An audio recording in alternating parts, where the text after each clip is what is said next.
All right, welcome back to the Podium Performance Podcast, where we talk about physical performance. I'm your host, Coach Tony. You can find this podcast on YouTube or on iTunes and Spotify podcasts. In the last episode, I spoke about the muscle contraction types and the 4 primary strength qualities. Today, I'm going to be talking about the types of strength, primarily in the weight room, but also some that are situational. For those watching on YouTube, remember to like, subscribe, and leave a comment below. And for those listening on iTunes and Spotify podcasts, remember to subscribe. Well, yes, we have 3 contraction types, and for simplicity, we have 2 primary types of muscle fibers, which determine a lot when we are talking about strength. As I said in episode 3, we have fast and slow twitch muscle fibers. Each of these have some unique strength qualities to them. One of the most dominant is just the pure magnitude of force that the fibers are capable of producing. Fast twitch being much greater than slow twitch. For the most part in this episode, I will be talking about concentric strength, or the actual lifting of weight and fighting against gravity. So now let's dive straight into the different types of strength. First being limit strength. In episode 2, I mentioned that limit strength is the absolute strongest you can be, but it's somewhat involuntary, and is not directly trainable. What I mean by this is that you can't just walk up to the bar and lift your true absolute maximum, but you can actually train it by simply becoming stronger. The stronger you become in general, the stronger that your limit strength in theory will become. The issue with limit strength is that it requires a combination of factors to be involved, including emotions and psychological aspects. Just think of the example of a mother partially lifting a car off of their child. Could she have voluntarily gone and lifted 600 pounds off the ground? Most likely not, but with the massive emotional impact of the life and death situation involving her child, her body's going to respond by surging with a large amount of epinephrine, also known as adrenaline, and a massive increase in blood pressure and blood volume being moved around, as well as a massive spike in heart rate. These physiological responses, in concert with the emotional aspect, don't just get the brain to fire much more powerful signals to the muscles. It makes it much more efficient and allows for full recruitment of the motor units, which maximizes the body's strength. This means that all of the muscle fibers are all being recruited to their absolute maximum. All the fast twitch, all the slow twitch, all being recruited together to their maximum output. So what's the issue with this? Just think of your body like a car engine. The situation is like revving your car right to the red line, all the way to the end, maximum RPMs possible. But what happens if you do this too long with your car? The engine's going to blow up. The same thing happens with the human body. But in this case, with limit strength, a lot of times this causes a musculoskeletal injury. So an injury to either muscles, bones, or connective tissue. The second main type of strength is maximal strength. This is the voluntary version of limit strength. To define it, maximal strength is the greatest amount of force or torque you can produce voluntarily, regardless of the amount of time it takes to produce. So you're pushing against a bar as hard and as forcefully as you possibly can. All the motor units are being recruited. That is your maximum strength. It doesn't matter if it's happening at a split second or it's happening and it takes a little bit longer. Because to get to the full maximum output, it actually takes a little bit longer to generate that force. So it is the strongest that you can be at that time. So yes, there is going to be some variability day to day depending on how your body is. So if you're sore or you're tired, you're going to be less rested and you're going to be a little weaker. Whereas if you're much more well rested, you're recovered to your optimal amount, you're going to have a greater maximal strength on that day. There are also 3 subtypes of maximal strength, and they are for each contraction type. So you have a concentric, isometric, and eccentric maximal strength. One thing to keep in mind is that even though eccentric is the strongest, it is actually using less motor units, but primarily using faster twitch motor units. So one of the amazing things about our body's ability to adapt and how it actually functions is this exact kind of property that it has, using less motor units for eccentric action than concentric and isometric. Another great thing is because you're stronger here, you're up to 175% of your concentric strength on an eccentric. So what does this mean? If you have a maximum 100 kilo squat, for example, 220 pounds, this means that in theory, you may be able to lift, or not necessarily lift, but eccentrically control 175 kilograms or 165 pounds more. So 385 pounds is what you could potentially eccentrically control. Now we look at starting and explosive strength. Both of these are often confused with one another or even used interchangeably. However, there are some distinctions to make between them. First, let's look at the similarities. The easiest way to visualize both is they both start from a dead stop and try to produce maximal force as quickly as possible.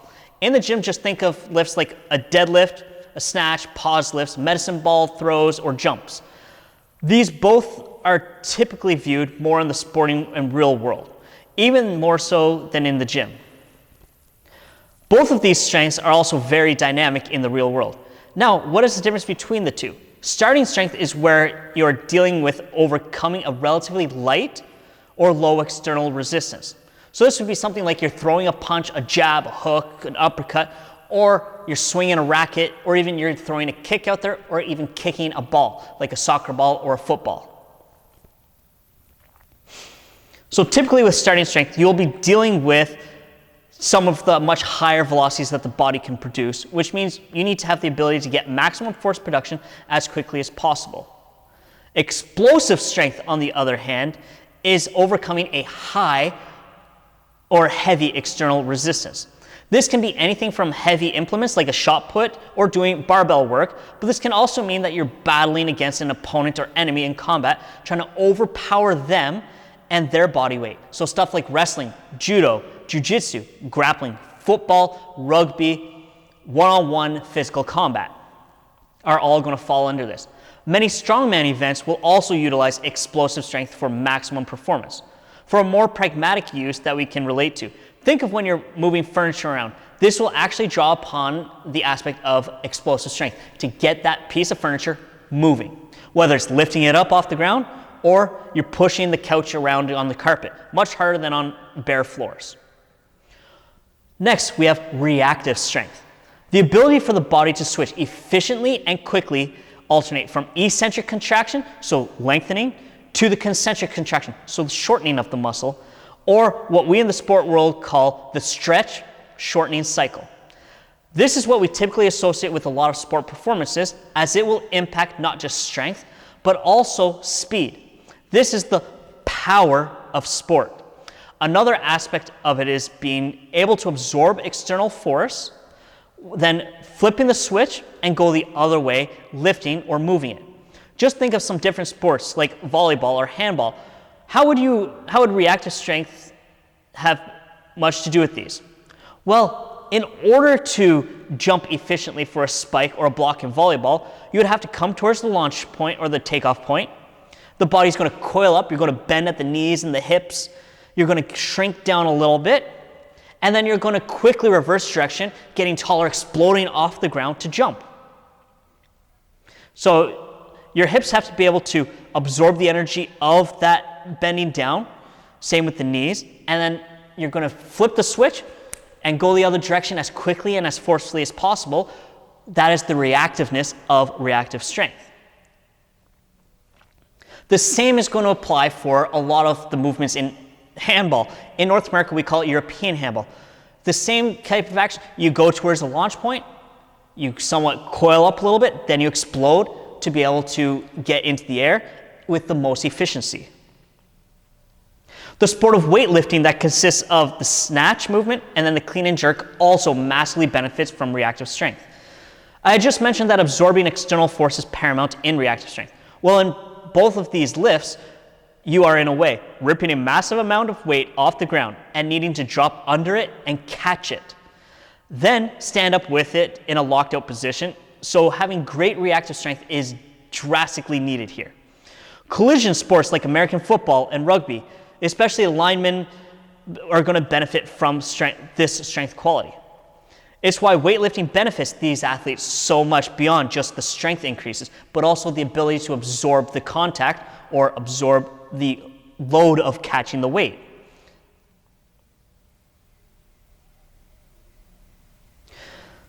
It's also one of the reasons why the line of scrimmage in American football, the closest analogy that people come up with is very much like a car accident happening. But you have one happening every 60 seconds or every 45 seconds in a game between plays. The two lines of scrimmage, the offensive and the defensive lines, are colliding at maximum force every play of the game. So what this is going to cause to happen for the players is they need reactive strength to, one, absorb that impact, and then two, be able to overcome that and push the opposing player the other way. Now let's take a look at plyometrics. This is actually a form of reactive strength when you take a look at it. However, it is extremely rapid, where the eccentric is extremely fast, followed by an oftentimes even faster concentric phase. The difference between plyometrics and reactive strength is the external load that's going to be taking place here is going to be very light, and the speed at which all of this happens is very, very quickly. So that means that the stress shortening cycle is happening much faster than in reactive strength situations. So this is why we take a look at bounding and hopping activities in addition to catch, toss, medicine ball work. What I mean by catch toss is you're literally catching the ball, and as soon as you catch it, you're trying to throw it back the other way, so that stress shortening cycle is extremely short, as I just mentioned.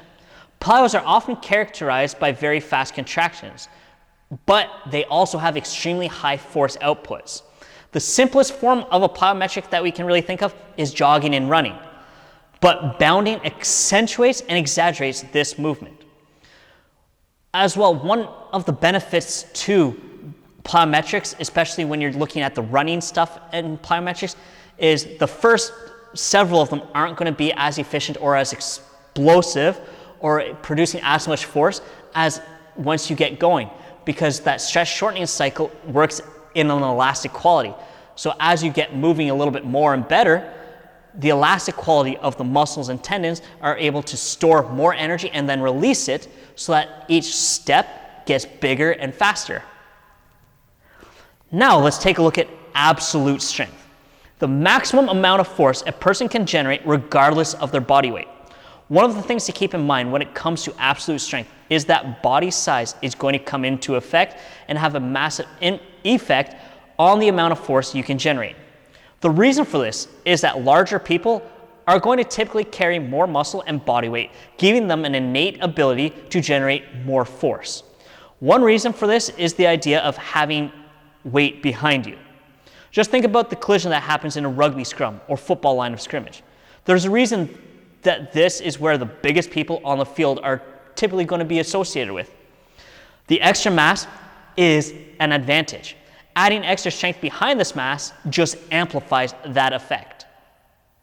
Another place this helps is when throwing a heavy object like strongman keg toss or hammer throw or the Highland Games caber toss. In a tactical environment such as door breaching, it's easier or more advantageous for the tactical operator to be a little bit larger to kick the door in, or to be using the breacher ramp. One reason why it's better to have more mass behind you when kicking that door open is that if we take a look at Newton's 3 laws of motion, the second law is for every action, there's an equal and opposite reaction. So that door is going to be trying to also push back against the person. So if you're larger and you hit that door with more force than it can respond with, well, that door is going to be going in and get knocked off its hinges. The last type of strength we're going to take a look at is optimal strength. While many strength coaches focus purely on gaining as much strength as possible, there is such a thing among elite athletics as being too strong. But what do I mean by being too strong? For every sport, there's actually an optimal amount of strength where anything above this will not lead to any added gain in performance, but can actually lead to an increase in performance as you spend too much time looking to gain extra strength. Remember that strength is only one of the traits of performance, so anything above optimal strength will take away time from other aspects related to performing at the highest level in that domain. An example would be being able to squat 800 pounds will not necessarily make a sprinter faster, but it will reduce their ability to recover or reduce the amount of time they're able to spend focused on running faster. While yes, the squat is correlated to sprinting speed, it doesn't mean getting stronger and stronger will lead to becoming faster. The same goes to increases in the deadlift exercise won't always lead to gains in the snatch for a weightlifter. Each domain of performance will have an optimal strength metric. However, the brutal truth is that many athletes and people in general never actually achieve close to the levels of optimal strength required for peak performance in whether it's their sport or their domain of performance. This is partially because of dogmatic coaching thinking from those of an outdated This is partially because of dogmatic coaching mindsets from those of an outdated thinking. And for others, it's a preconceived mindset on the athlete's part where they are even afraid of going heavy.